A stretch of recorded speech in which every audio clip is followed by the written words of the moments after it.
I like these fans. They're one of the better made Hunter fans. And this thing goes really fast and blows a ton of air.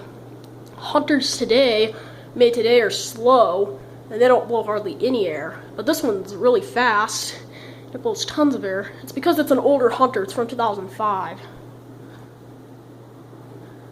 So this was made about 5 years before Hunters started going downhill on their fans.